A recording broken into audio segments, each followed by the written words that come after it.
Shalom, friends. Delighted to be part of this celebration of Zionism, the State of Israel, and its promise of what it may still yet bring to the Middle East and to the Jewish people and the world. We're looking right now at the 17th paragraph in Israel's Declaration of Independence and thinking about Zionism as not only the national liberation movement of the Jewish people, but because it establishes us as a nation among the nations, Zionism also promises to have a transformative role for the peoples who become our neighbors. As we return to our home, we also reinvent what it means to be Jewish, not simply as a religion with a set of metaphysical beliefs and ritual practices, but as a living people in the world, to be able to say we're going to make a difference for the countries around us and for the world as a whole.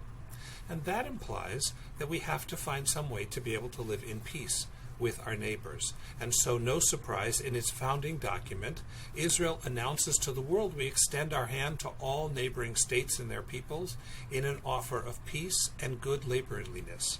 Right? We need to be able to establish harmonious relationships with the people around us, and so we continuously make the effort to make sure that that path remains open, so that at the point that there are partners with whom we can speak, we will be able to have something about which to talk.